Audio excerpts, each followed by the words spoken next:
Hey, everyone. So, another Friday episode with moi, and I'm diving right into the skills now. So, today, this is a bit of a chronicles from the car, actually, in the parking. It's kind of nice, I won't lie. Um, Being outside the house and being able to just video and chat and lay out some of the episodes for the podcast because, I sit inside and I interview people, and it's just kind of nice to get outside and chat it up. So today, now don't forget, and also, I just sitting here with the bugs. So if I'm swatting away, don't worry. Like I said, my episodes are more interactive, so can you actually see? You can see the bugs around my head. You can go to YouTube and see these episodes. You can actually go to YouTube and see all the episodes from the podcast. So Sylvie Doe Training Systems, and Coach Sylvie, and also host of Secrets from the Saddle, All Things Cycling podcast. And I'm super excited. We've hit over 100 episodes, and we're just moving forward. And I have so many amazing people that or interviews or episodes that are going to be coming out soon. So today, now here's a couple of things to think about before I get into this. It's August. What are you doing for your winter training? Have you started thinking about that? Because I want to share with you, I have a winter program. It's all online. It's very specific. Well, it's not specific. I've been doing this for 16 years on location, and now it's online, which is nice because I get to impact way more people with helping with cycling skills. So imagine you're sitting here, the summer is almost over, and you're like, oh, okay, now based on my summer, based on my performance, whatever I was doing, and I now have been thinking about new goals for next year. So based on those goals, what do you need to do to get better? Is it skills? Is it positioning? Is it speed? Is it climbing? All those things require certain skills to help you get better. And that's what my program's all about. It's about getting those different skills that you need through the winter so that you implement them, you perfect them, they're drilled into your head, and by spring, you are ready to implement and put them to the test. And I've been doing this for 16 years plus. We've had people who have improved by 20%, 5%, and also like just taken their climbing to a whole different level, their power outputs, their pedal stroke, their efficiency, all these things we work on during the winter, and I just drill it in. So it's a 16-week program. It starts in November to March, and we are joining it up. We're doing some stuff on Swift as well. So I know a lot of people who are on Swift, some are not. It doesn't matter. We have you covered as well with regards to a Facebook chat rooms. But the most important thing is taking your goal, assessing what you need to reach your next year's goal, whether it's like maybe you want to do 100 kilometers or a Grand Fondo or travel or get better at climbing. Then you need to think about your scheduling, how to get it all in, realistic times, testing, and we are going to do all of that in the program. So I have a special that is going to be coming out. It's an early bird for you to secure your spot. I know everybody's still riding, but secure your spot for the winter. And so I will have details in the descriptions, but let's get into 7 ways to improve your average speed on a road bike. I know everybody's like, I would like to improve my speed. And this just goes right into my program because there are certain things you need to do that. So here's some 7 tips you can do possibly right now. But if you're not, maybe your winter program is for you. Yeah. Okay. So number 1 is body position. Now, body positioning meaning how are you sitting on your bike? And I'm just going to say, we're just going to talk about road bikes. We're not going to talk about mountain bikes or anything else. So are you up on the hoods or are you down in the drops? Do you even know what that means? So the hoods is the top bar of your bike. It's where your brakes are. And typically like most people just hang out there. But if you want to get more aero and faster in a better position, drop down to the rounded part of your handlebars. That's called the drops. And it's also by far the most, you have the most control of your bike in the drops, especially in the downhills. If you're not in your drops on the downhills, start doing that right now because you have more control of your bike over like being completely upright on your hoods. Okay, so that's number 1. And it also, like I said, it allows you to be more aero if you want to catch less wind. So here's the thing for downhills. If you're feeling like, you're feeling a little uncomfortable, just sit up and let the wind catch your chest and it'll slow you down. Okay, so there's a little tip. Number 2 is pacing. Pacing. Don't go out too fast. Because if you want to have an average speed, you need to pace yourself. Going too fast and then slowing down afterwards because you completely tired yourself out isn't going to increase your average speed. Do you know what I mean? So pacing yourself, having a good cadence. So 90 RPM, that's another thing I coach on is fast pacing. 90 plus RPM cadence is where you want to be at.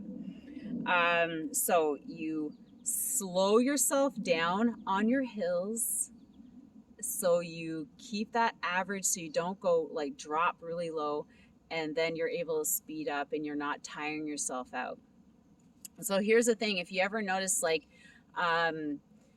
in the tour, they really slow themselves down on the hills besides the guys in front, because the pace, you have to keep a steady pace, and speeding up where you don't need to it will tire yourself out and then you're going to drop in speed later on.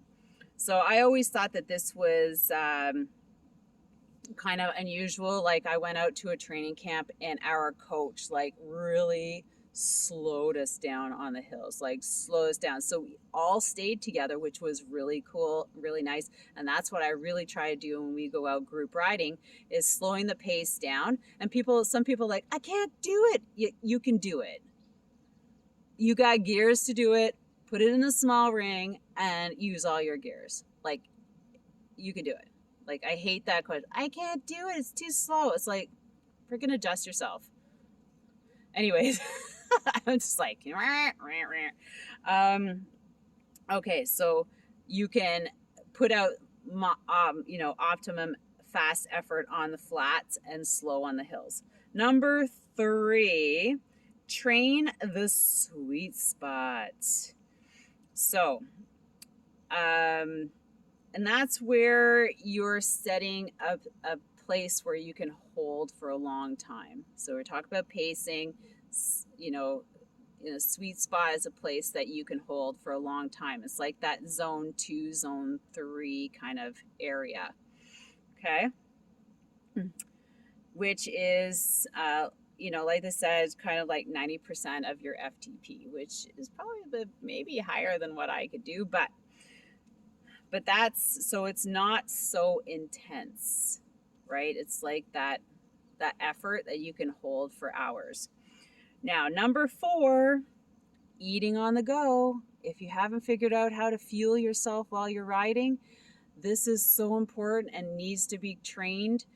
I do a lot of this in my women's cycling club. It's like you can't expect to be fed, at the coffee shop. You have to maintain your energy levels throughout your ride, and that's eating.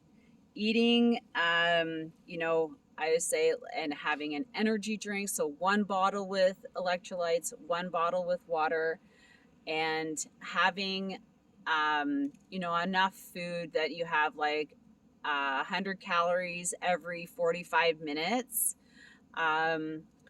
Eating a really robust breakfast if you're going to go out for anything longer than 2 hours.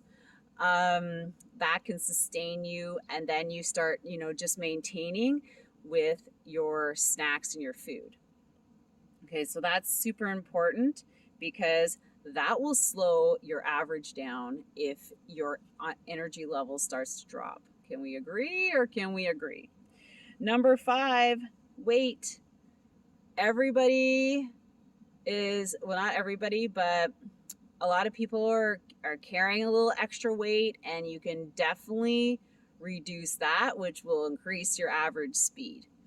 Okay, it's way cheaper to do that than to start lightening your bike, which I see a lot of people do, spending a lot of money on a lighter bike when ultimately you could drop some calories, ride a little bit more, lose the weight, which makes a huge impact, not only on like your cycling, but your life. So losing that weight is just that extra pounds you're carrying up the hill. You're trying to push out faster, which is also putting more pressure on your cardiovascular system. So thinking about weight management, in the winter, that's a great time to get into a healthier eating routine, because the summer, tend to like we bike so far, so now we can eat and drink more. No, that's not the case. Even though some of us do lose weight because you are cycling and then you put it back on in the winter, that's not good either. Okay, number 6, aerodynamics. So again, the weight comes into factor.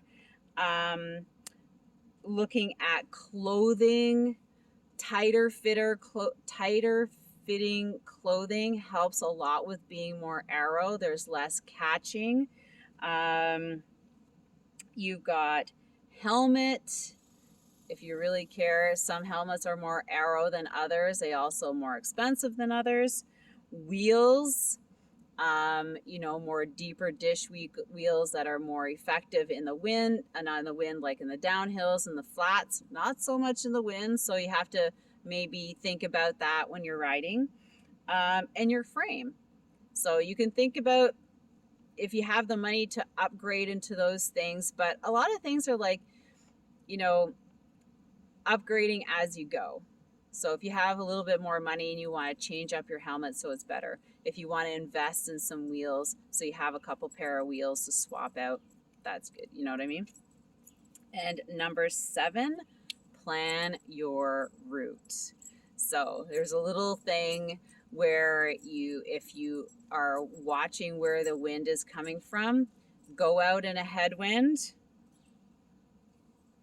come back in a tailwind, which is always nicer. So you do more heavier work going out and you feel like a rock star coming back. So if you can manage your ride, then, and if you have that option, and if you know the wind, then that's a good thing to plan your ride, your terrain, the wind, shorter, faster,